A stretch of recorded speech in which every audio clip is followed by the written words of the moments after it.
नमो नमः मित्रों, मैं विकास कुमार मिश्र आप सभी का घटना चक्र के ऑनलाइन प्लेटफॉर्म पे हार्दिक स्वागत और अभिनंदन करता हूं।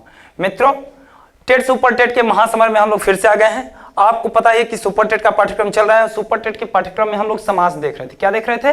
समास को देख रहे हैं। और समास प्रकरण के अंतर्गत हम लोगों ने क्या किया है, अभी तक अव्ययी भाव क्या क्या देखा है हमने? तो हमने अव्ययी भाव समास को देखा है, अव्ययी और तत्पुरुष। अव्ययी और क्या देखा मित्रों? तो हम लोगों ने तत्पुरुष को देख रखा है, ठीक है ना। इन दो समासों को हम लोग देख रहे थे और तत्पुरुष समास हमारा चल रहा है। तत्पुरुष समास हम लोगों ने क्या किया? तत्पुरुष समास के दो भेद होते हैं, एक क्या होता है समानाधिकरण, दूसरा होता है व्यधिकरण। हम लोगों ने व्यधिकरण पे बात कर रखा है। अब आज हम लोग पहले थोड़ा सा देख लेंगे तत्पुरुष समास के उपभेद, उसके बाद हम लोग बात करेंगे किस पे?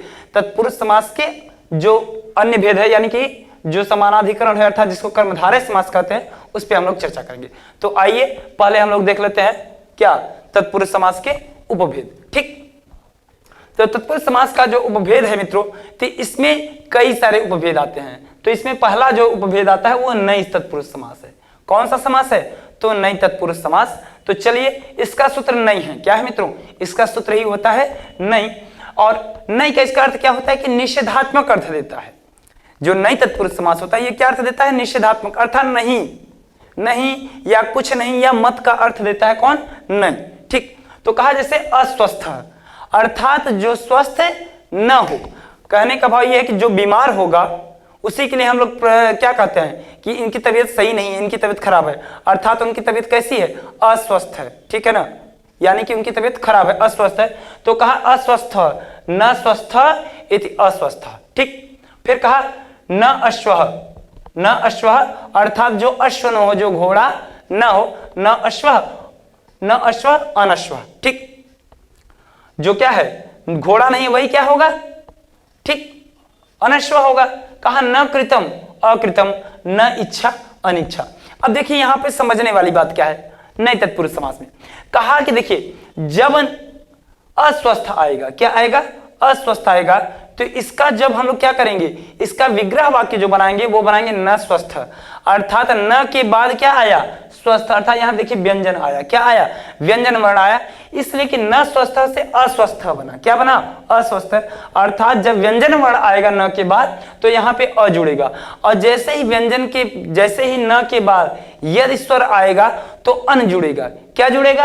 अन जुड़ेगा। जैसे न अश्व अनश्व, न कृतम अकृतम। देखिए न के बाद यहाँ पे क्रिया आ गया ना, अर्थात व्यंजन आ गया, तो यहाँ पे अकृतम। कहा न इच्छा अनिच्छा, यहाँ पे देखिए अन आ गया। क्या आ गया? अन आ गया। तो कहने का भाव ये है कि न के बाद यदि व्यंजन आएगा तब अ और स्वर आया तो अन जुड़ेगा। ठीक, तो आइए हम आगे बढ़ते हैं। दूसरा उपभेद है मित्रों, तो दूसरा है गति समास या प्रादि तत्पुरुष समास। दूसरा उपभेद जो है उसे क्या कहते हैं? गति समास। ठीक, इसका सूत्र क्या होता है इसमें समझिएगा क्या है। कुगति प्रादेय इसका सूत्र होता है, लिखा नहीं है लेकिन आप लोग जान लीजिए कुगति प्रादेय है। ठीक, तो कहा कि पूर्व पद में इसमें क्या होता है गति समास में या प्रादि तत्पुरुष समास, इसमें क्या होता है? पूर्व पद में कु शब्द, उरी आदि गति संज्ञक शब्द या प्र आदि का समर्थ संबंधों के साथ समास होता है। कहने का भाव ये है कि अगर आगे इस वाले में, ठीक है ना, यहाँ पे कु शब्द आ जाए, उरी शब्द आ जाए, प्र शब्द आदि आ जाए, तो वो क्या होता है? वो प्रादि तत्पुरुष समास या फिर गति समास कहलाता है। जैसे हमने कहा कुपुत्र, हमारा वाक्य है क्या है? कुपुत्र है। कुपुत्र मतलब कैसा? पुत्र कैसा है?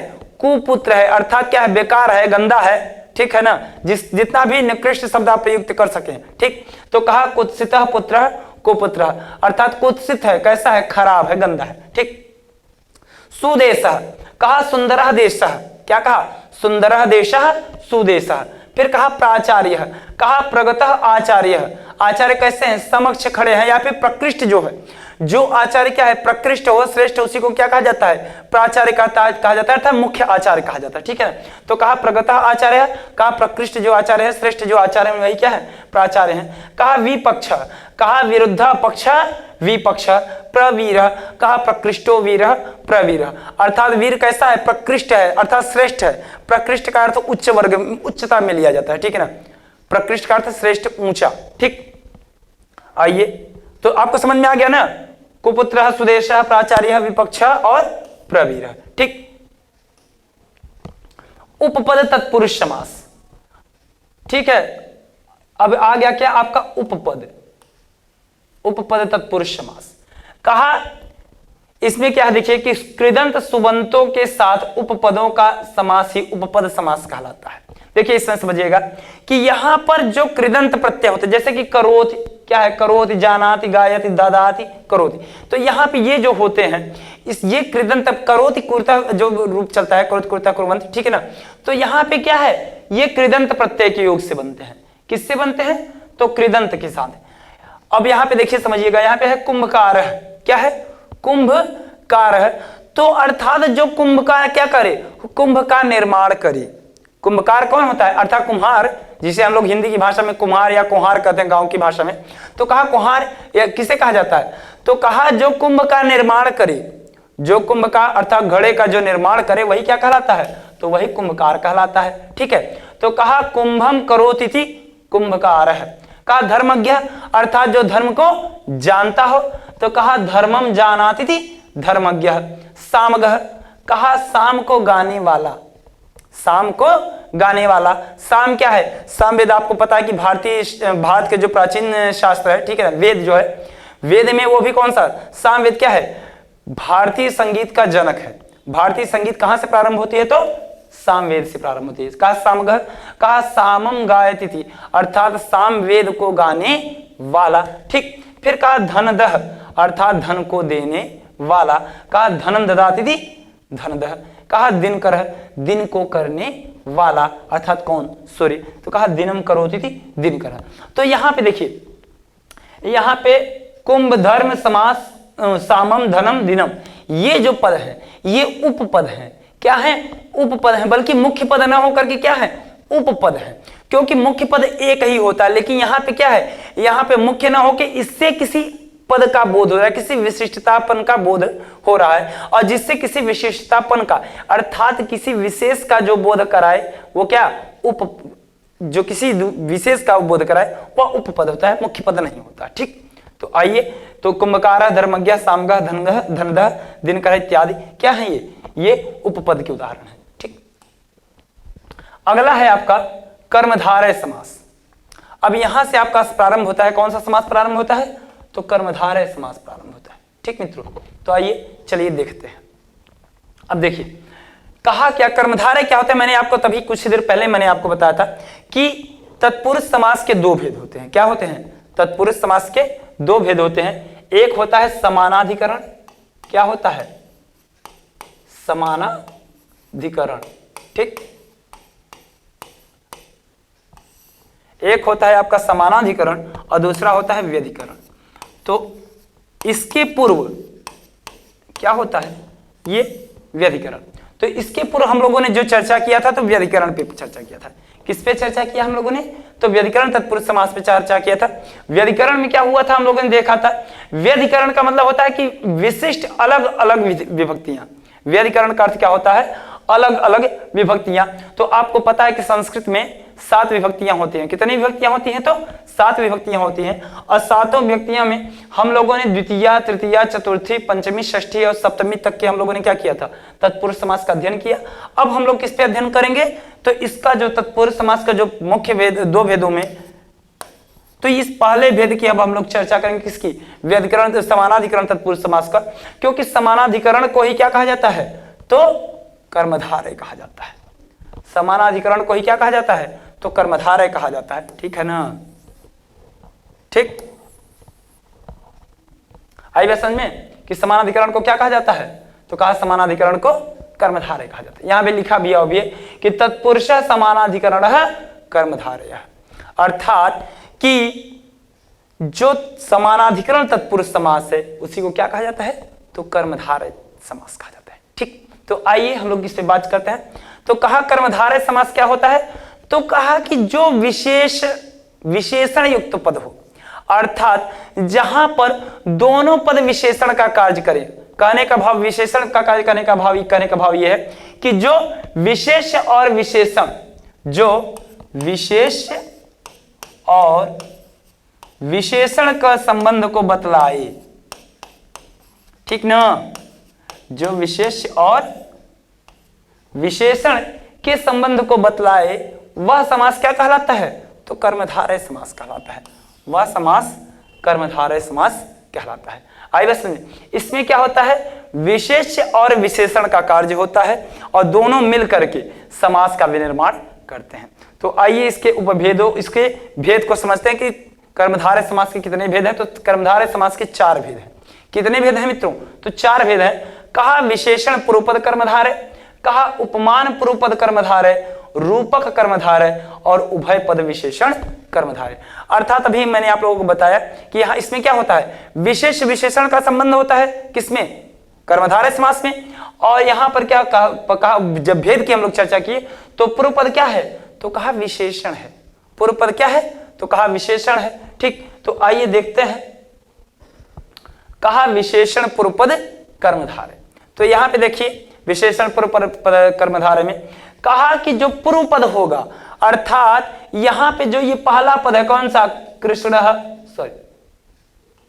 कृष्णः महान महान महान महान। ठीक ना? कृष्णः महान महान महान, ये जो शब्द हैं वो क्या है? तो विशेषण का कार्य कर रहे हैं। किसका कार्य कर रहे हैं? विशेषण का कार्य कर रहे हैं। जैसे कहा कृष्णः सर्पः, ये पूरा एक वाक्य है। ठीक है ना? ये पूरा एक वाक्य है। ठीक, तो कहा कि कृष्ण सर्पः, क्या कहा? कृष्ण सर्पः, अर्थात सर्प कैसा है? काला है। ठीक ना? तो इसका जब हम लोग क्या करेंगे? समास का विग्रह करेंगे तो करेंगे कृष्णः सर्पः। पूर्वपद कैसा है? तो क्या है? विशेषण है। और जो कि कालेपन का अवबोधन करा रहा है। सांप कैसा है? काला सांप। कृष्ण सर्पः काला सांप, अर्थात सांप कैसा है? तो काला है। या जो कालिमा है वो क्या है? विशेषण का कार्य कर रहा है। फिर कहा महादेव, कहा महादेव, दूसरा उदाहरण है महादेव, अर्थात देव कैसे हैं? तो कहा महान है। सभी देवताओं में क्या है वो? तो कहा महान है। तो कौन महान है? ठीक, देव। तो कहा महान च असौ देव, अर्थात यही वो देव है। महादेव में कहा, इसका जब विग्रह वाक्य कहा महान च असौ देव, अर्थात यही वो देव हैं जो क्या है? महान है। ठीक, महान च असौ देव। फिर कहा महाराज, क्या कहा? महाराज। फिर कहा महान च असौ राजा, महान च असौ राजा, अर्थात कि यही जो वो राजा है जो क्या है? महान है। क्या है? श्रेष्ठ है। सभी राजाओं में क्या है? सभी सामंत राजाओं से के भी क्या है? श्रेष्ठ है। ठीक है? सामंतों को क्या करते हैं? अपने अधीन रखने वाला जो राजा है वही क्या है? महाराज है। ठीक, फिर कहा महाकाव्यम, क्या कहा? महाकाव्यम। तो कहा महान काव्यम महाकाव्यम, अर्थात काव्य कैसा है? तो कहा महान है। आइए बस समझे। अब एक बात समझिएगा, यहां पर देखिए सर्प की विशेषता क्या है?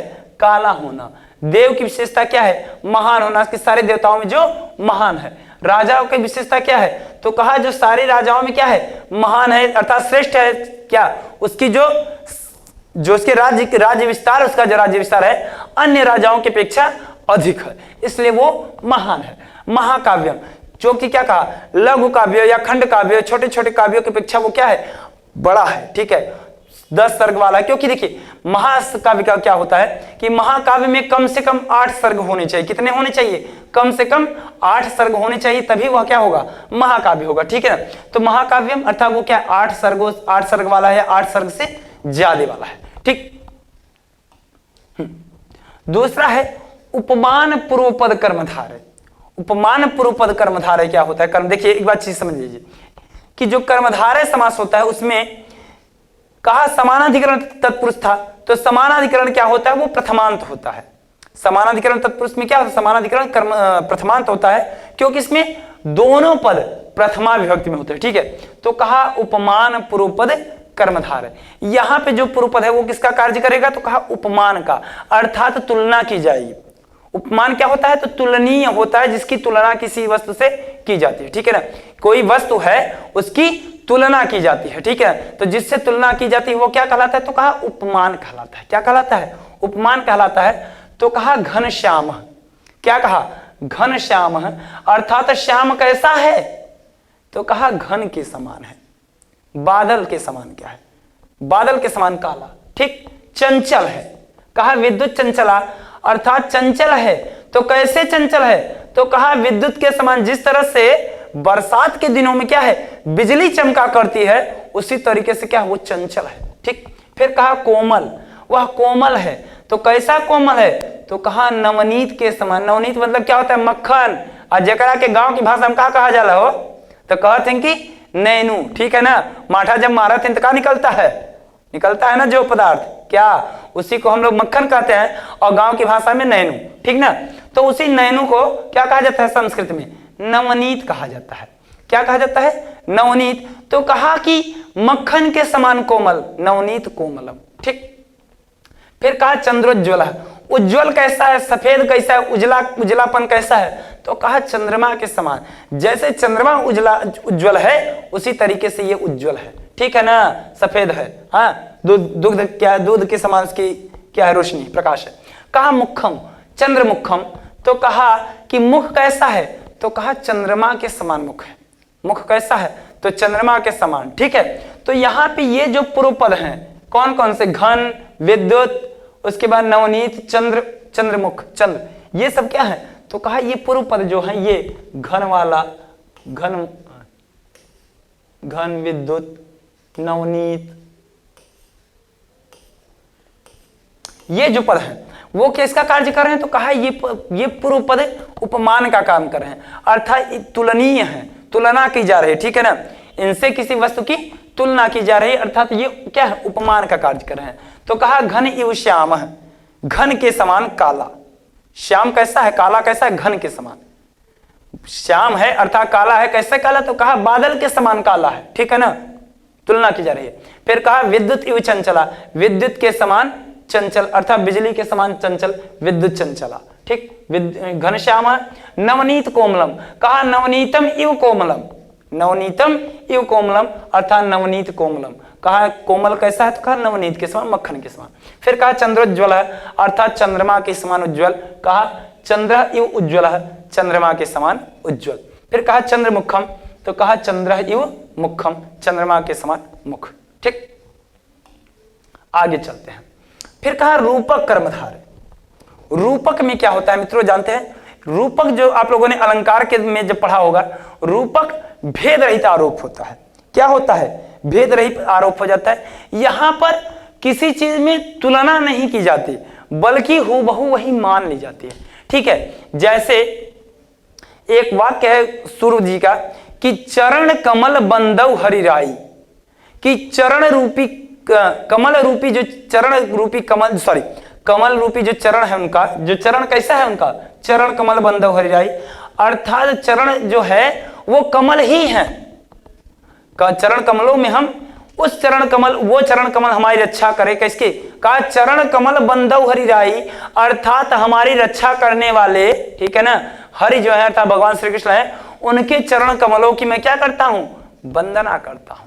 ठीक है, क्या करता हूं, वंदना करता हूं।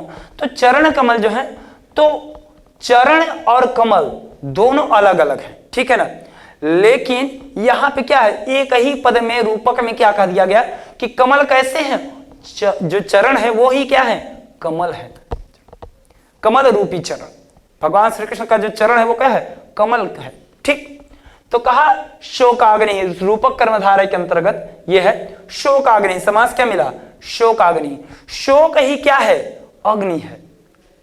शोक रूपी अग्नि रूपी, शोक रूपी अग्नि नहीं, शोक रूपी अग्नि ना कह करके उसे हम लोग के रूपक के अर्थ में अगर रूपक कर्मधारय के दृष्टिकोण में देखें तो शोक रूपी अग्नि ना करके शोक ही किसका कार्य कर रही है, अग्नि के कार्य कर रही है, अर्थात जला रही है। ठीक है ना, किसी पिता का अगर पुत्र क्या कर जाए, वो उसका देहावसान हो जाए, ठीक है ना, उसकी मृत्यु हो जाए, तो पिता को जो पुत्र की विरह का, वियोग का जो शोक प्राप्त होगा, वह शोक कैसा है, अग्नि के समान है, अर्थात जलाने वाली है। ठीक है ना, तो कहा शोक एवं अग्नि, शोक ही क्या हो गई है, अग्नि हो गई है, शोकाग्नि।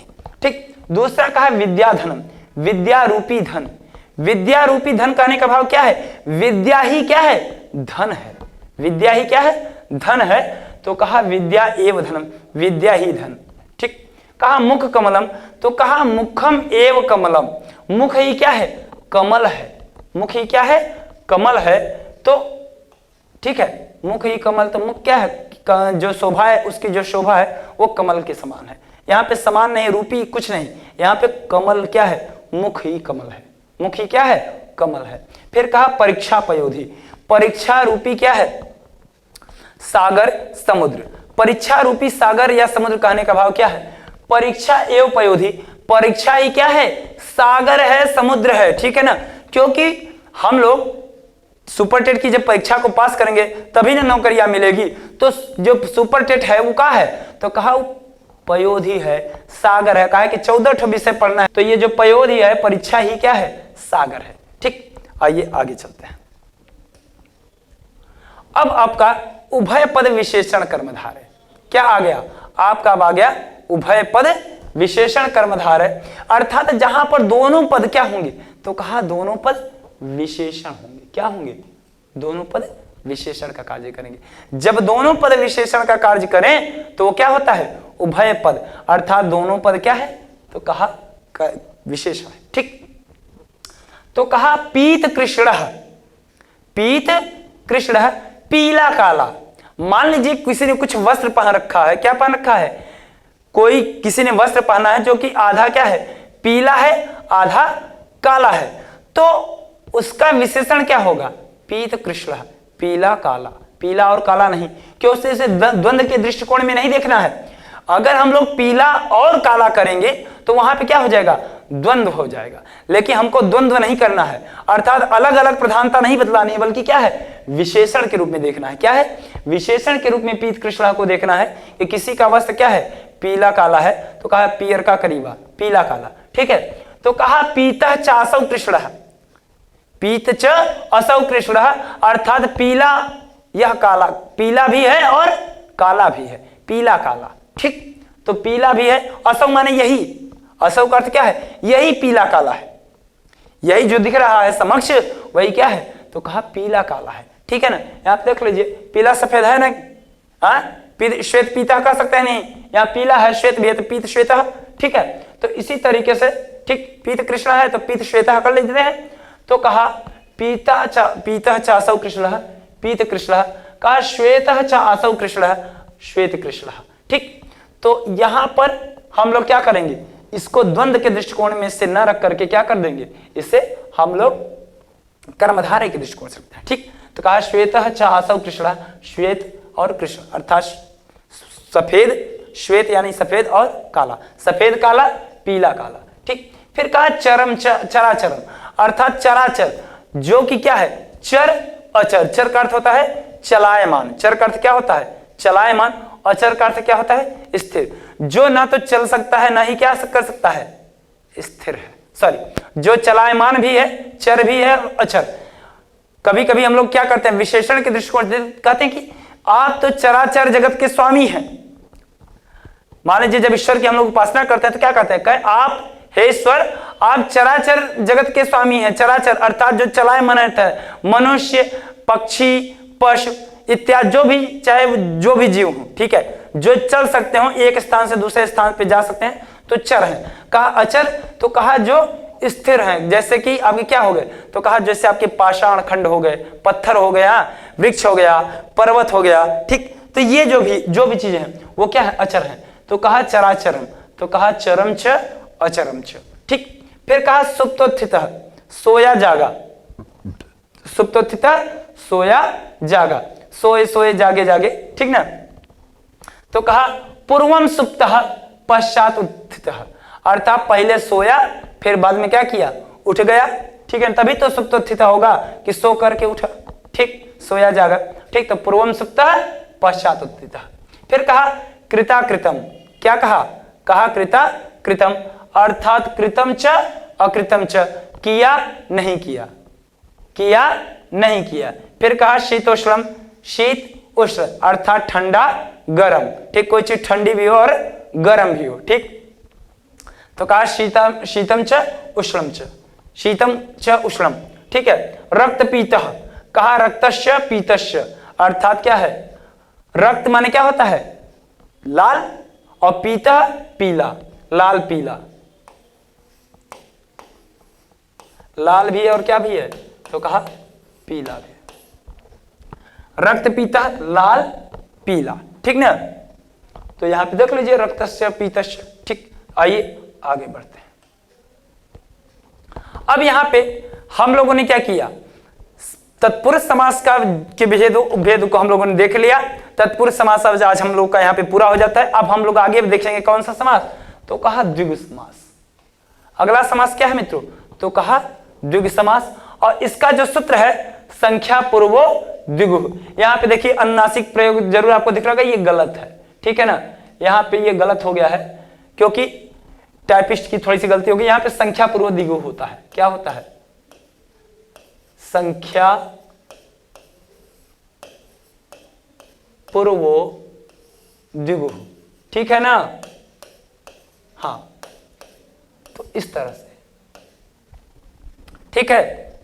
तो कहा संख्या पूर्वो द्विगु, अर्थात क्या है, जिस समास का पूर्व पद संख्यावाची हो वो क्या कहलाता है, तो कहा द्विगु समास कहलाता है।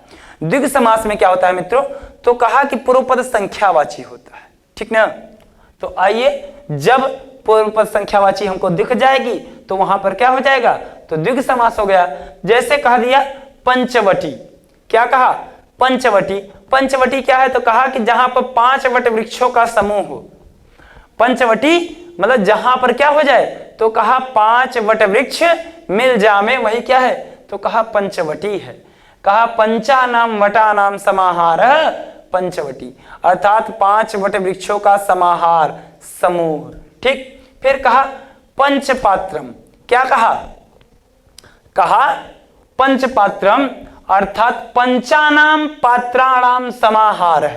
क्या कहा, पंचानाम पात्राणाम समाहारः पंचपात्रम, कि 5 पात्रों का समूह, 5 बर्तनों का समूह, ठीक है ना। हाँ, लोटा, आपका जो लोटा हो गया, थाली हो गया, ठीक है, लोटा थाली हो गया, फिर कटोरी इत्यादि है ना। तो उस तरह से चम्मच है, ठीक। तो 5 क्या है कि किसी को भोजन दिया जा रहा है, और 5 पात्र हैं, लोटा गिलास सब कुछ है, ठीक। तो इस तरह से उसको लगा करके दिया गया, तो 5 क्या है, पंच पात्र, ठीक। फिर कहा पंचामृतम। पंचामृत का आप लोग नाम सुने ना, जब कथा इत्यादि हम लोग के यहाँ होती है, ठीक ना। तो कथा इत्यादि में क्या होता है, पंचामृत देने की व्यवस्था है ना।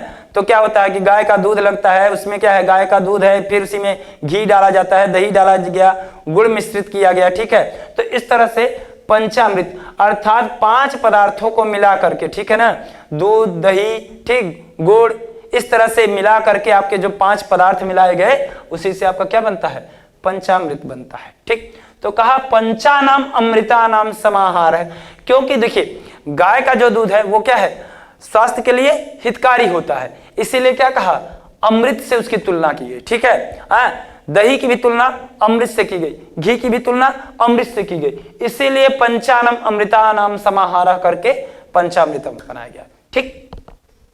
फिर कहा त्रिलोकी, अर्थात 3 लोकों का क्या है, समाहार है। त्रिलोकी क्या है, 3 लोकों का समाहार, ठीक। तो कहा त्रयाणाम लोकानाम समाहारः त्रिलोकी, 3 लोकों का समाहार है। आएगा, समझ आ रही कि नहीं, समझ में आएगी, अकाय नहीं समझ में आएगी जी, ठीक। फिर कहा चतुर्भुजम, क्या कहा, कहा चतुर्भुजम। तो कहा क्या कि चतुर्नाम भुजानाम समाहारः चतुर्भुजम, अर्थात 4 भुजाओं का क्या है, तो कहा समाहार है। कौन है, भगवान विष्णु की 4 भुजा है ना, ठीक, तो उन्हीं को चतुर्भुज कहा जाता है। तो कहा कि चतुर्भुजम जो भगवान विष्णु है वो क्या है, तो कहा चतुर्नाम भुजानाम समाहार है, तो 4 भुजाओं का समाहार है। अगला पद है सप्ताह, क्या कहा, सप्ताह 7 क्या है, अहनों का, दिवसों का समूह।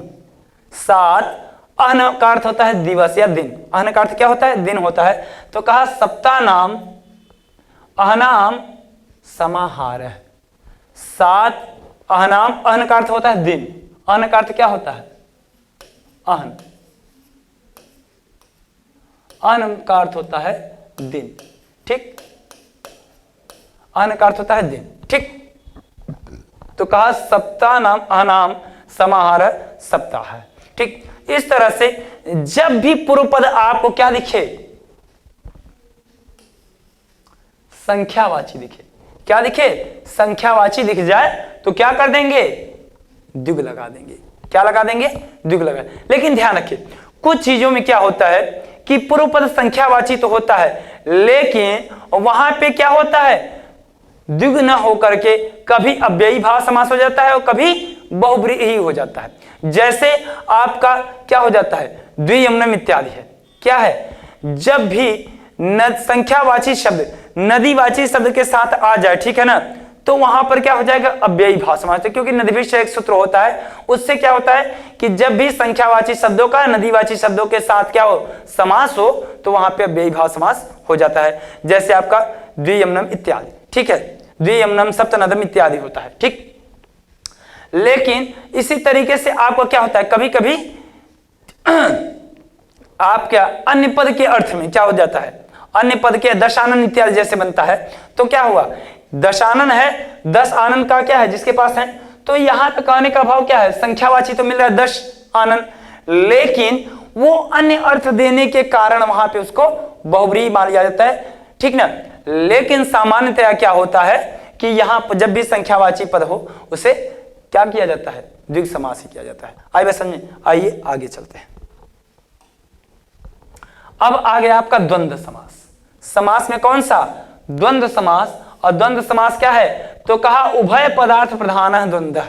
क्या कहा, उभय पदार्थ प्रधान द्वंद्व, अर्थात जब दोनों पद क्या हो, प्रधान हो, जिस समास के दोनों पद प्रधान होंगे अर्थात बरियार होंगे, दोनों लड़ने भिड़ने लायक होंगे, तो कहा वो क्या होंगे, तो कहा द्वंद्व होंगे, ठीक।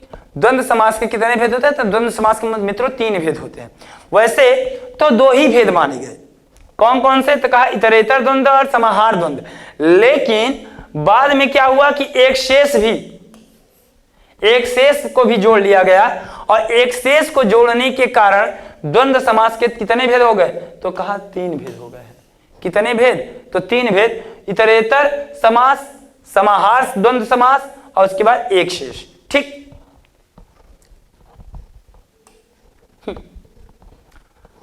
तो आइए आगे चलते हैं समास की दुनिया में, और आपको पढ़ाते हैं कौन सा, तो द्वंद्व समास का प्रथम भेद कहा इतरेतर द्वंद्व। कौन सा द्वंद्व, तो कहा इतरेतर। इतरेतर क्या होता है, इतर का अर्थ होता है अलग, और इतरेतर मतलब अलग अलग प्रधानता। इतरेतर द्वंद्व समास में क्या होता है, तो कहा जब अलग अलग पदार्थों की, अलग अलग पदार्थों की, दोनों पदों की अलग अलग जब प्रधानता व्यंजित हो, प्रकटित हो, तो उसे इतरेतर द्वंद्व समास कहते हैं। जैसे सीतारामो, जैसे सीतारामो, सीता एक अलग पद, राम एक अलग पद। जब सीता की भी प्रधानता अपनी प्रधानता है और राम की भी अपनी प्रधानता है, और दोनों को मिलाकर जब क्या किया गया, द्वंद्व समास बनाया गया, तो क्या कि इतरेतर हैं, ये अलग अलग प्रधान हैं, ठीक है। तो कहा सीता च रामश्च, सीता च रामश्च सीतारामौ, क्योंकि सीता क्या है, सीता एक, राम एक। जब दोनों को मिला गया तो 2 हो गए, और जब 2 हो गए तो ये क्या हो गया, द्विवचनांत हो गया। क्या हो गया, द्विवचनांत हो गया।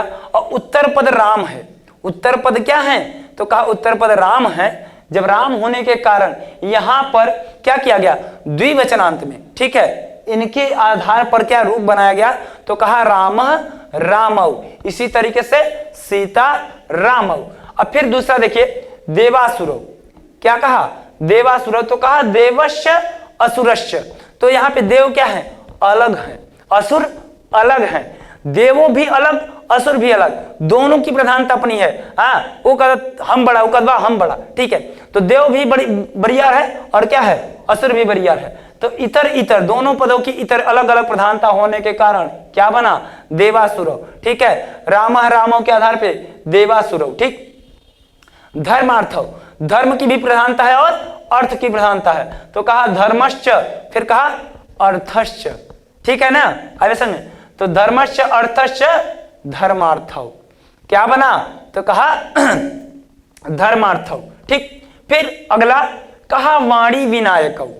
क्या कहा, वाणी विनायकौ, तो कहा वाणी की भी प्रधानता है और विनायक की भी प्रधानता है। वाणी कौन होता है, तो आप लोग जानते हैं कि सरस्वती जी हैं। विनायक कौन है, तो कहा गणेश जी भी हैं, ठीक है। तो कहा वाणी च विनायकश्च, वाणी की भी प्रधानता है और विनायक की प्रधानता, एक एक अलग अलग पद की प्रधानता होने का, इतर इतर पद की प्रधानता होने के कारण कहा वाणी च विनायक च वाणी विनायक। ठीक, और फिर कहा बाल वृद्धौ, अगला समास का जो भेद है, कहा बाल वृद्धौ, तो यहां पे बाल की अर्थात बालक की भी प्रधानता है और वृद्ध की भी प्रधानता है। किसकी प्रधानता है? बालक की भी प्रधानता और वृद्ध की भी प्रधानता। तो कहा बालश्च वृद्धश्च बाल वृद्धौ, क्या है? बालश्च वृद्धश्च बाल वृद्धौ। ठीक, बालक की प्रधानता अलग, वृद्ध की प्रधानता अलग। ठीक, आप लोग समझ में आ रहा है कि नहीं समझ में आ रहा? पहले ही बता दीजिए, कमेंट जरूर करके बताइए, क्योंकि आपको समझ में बहुत अच्छी तरीके से आना चाहिए।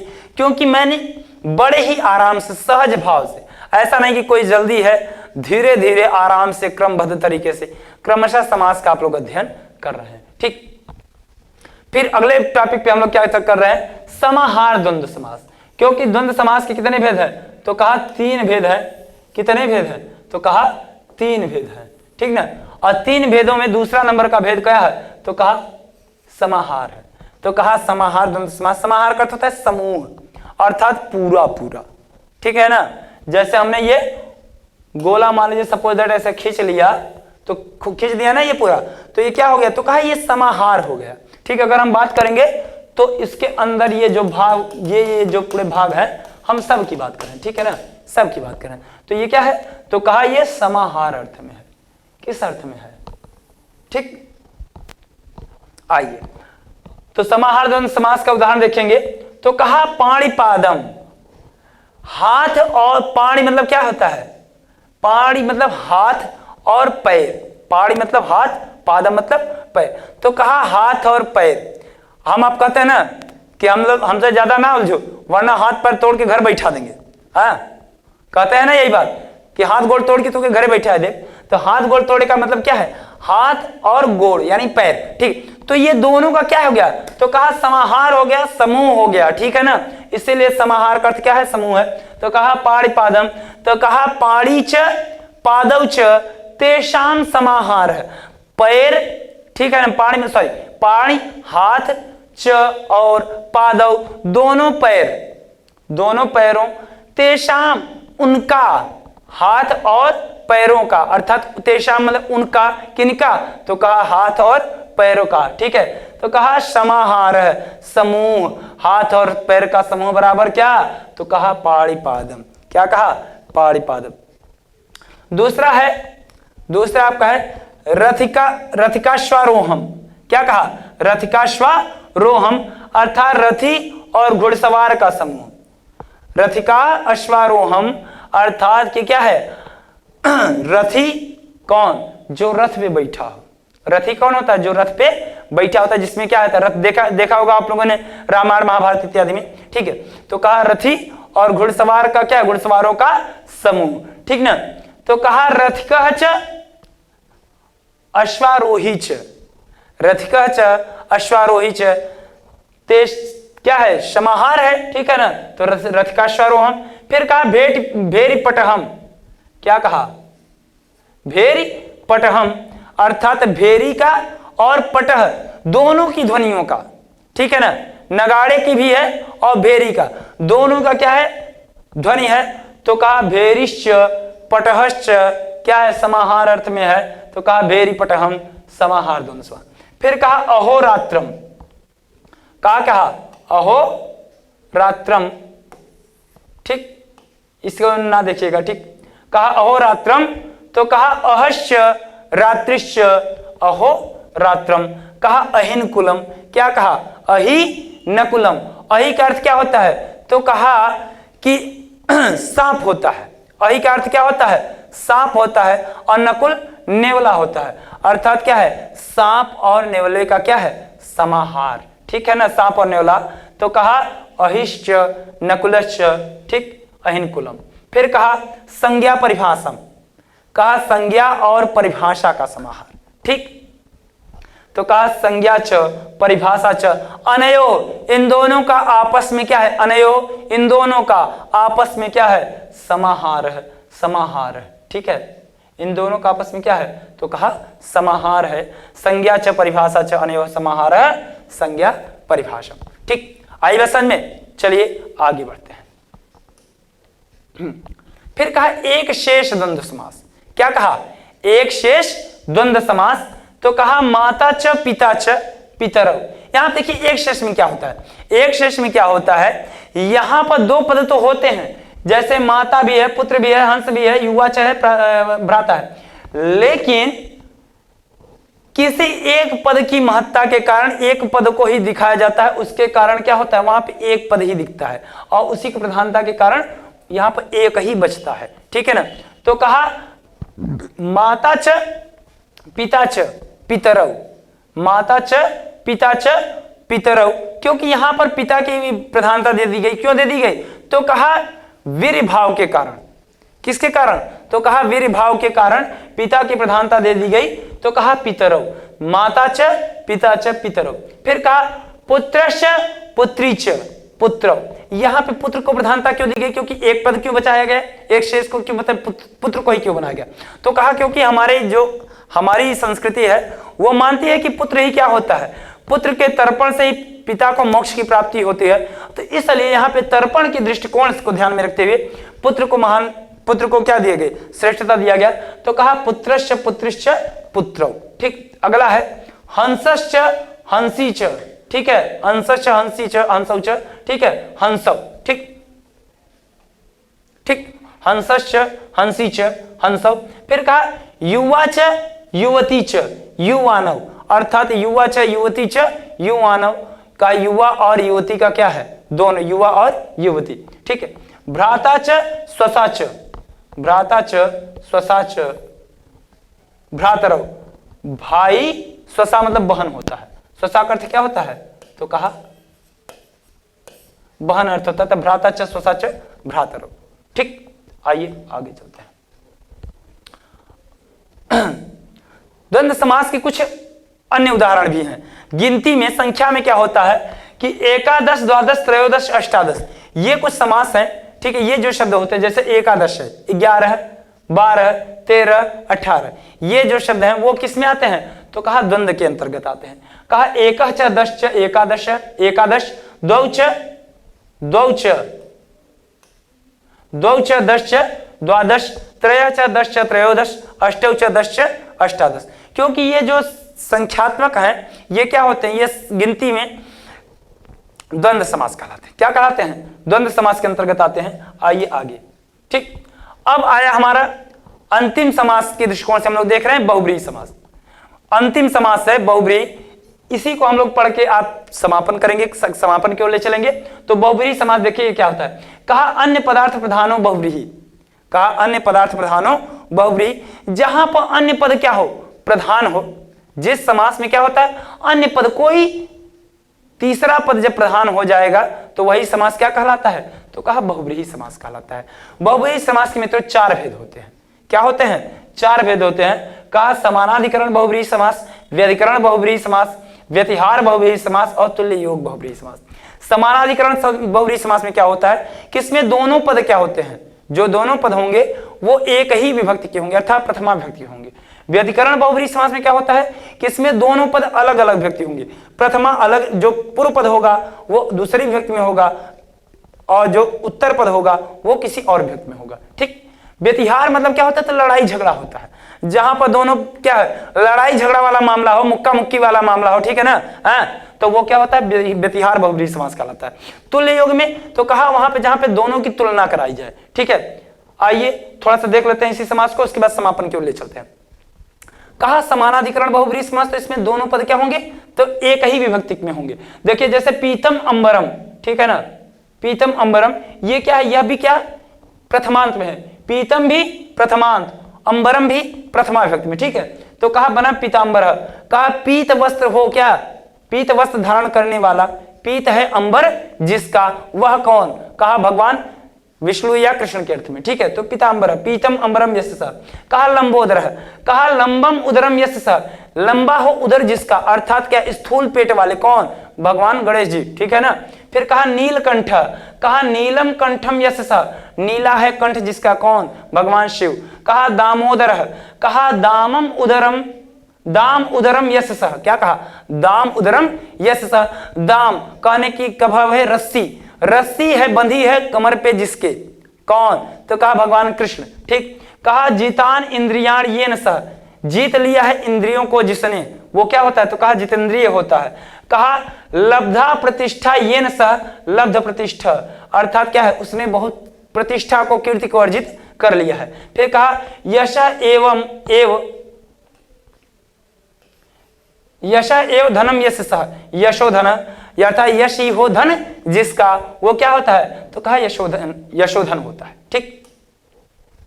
व्यधिकरण बहुब्रीहि समास, व्यधिकरण का तभी मैंने आपको बताया किसमें पूर्व पद किसी और व्यक्ति में और उत्तर पद किसी और व्यक्ति में होता है। जैसे कहा चक्र, चक्रपाणी, क्या है, चक्रपाणी, तो कहा चक्रम पाणव यशसः, चक्र है पाणी में जिसके, पाणव क्या है, भगवान विष्णु है चक्रपाणी।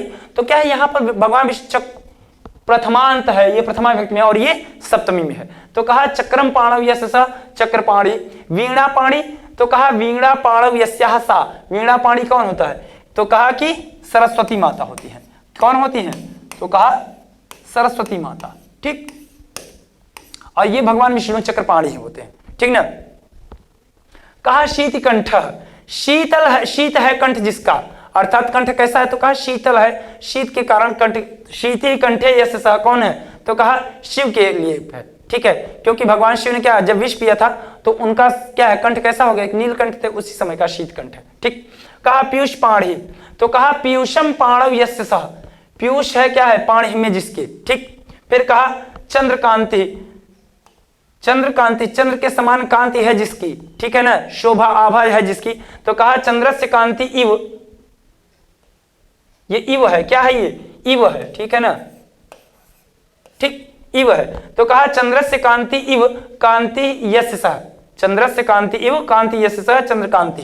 ठीक, चंद्रमा के समान कांति है जिसकी, अर्थात आभा है जिसकी। फिर कहा व्यतिहार बहुब्रीहि, व्यतिहार बहुब्रीहि क्या होता है, तो लड़ाई झगड़े वाला मामला होता है। ठीक है ना। तो कहा केशा केसी, समास आपको क्या दिख रहा है, केशा केसी। केशा केसी का शब्द क्या है, गांव की भाषा में झोंटा झोंटी, क्या इसका केशा केसी का अर्थ क्या होता है, झोंटा झोंटी, अर्थात क्या है, बाल पकड़ के, क्या बाल पकड़ पकड़ के भिड़ाना, लड़ाई करना। जब बाल बाल पकड़ करके एक दूसरे का बाल पकड़ के जब युद्ध प्रारंभ हो जाए तो वो केशा केसी होता है, उसी को झोंटा झोंटी कहते हैं। ठीक है। तो कहा केशेषु केशेषु गृहीत्वा इदम युद्धम प्रवृत्तम, अर्थात बालों को, केशों को पकड़ पकड़ कर क्या हो जाए, गृहीत्वा ग्रहण करके, इदम यह, युद्धम प्रवृत्तम, युद्ध प्रारंभ हो जाए, प्रवृत्त हो जाए, तो कहा क्या हो जाएगा, तो कहा केशा केसी। फिर कहा हस्ता हस्ती, दूसरा क्या है, हस्ता हस्ती, अर्थात हस्ताभ्याम हस्ताभ्याम प्रवृत्तम युद्धम, हाथ हाथ हाथा हाथापाई जिसको कहते हैं, क्या कहते हैं, हाथापाई।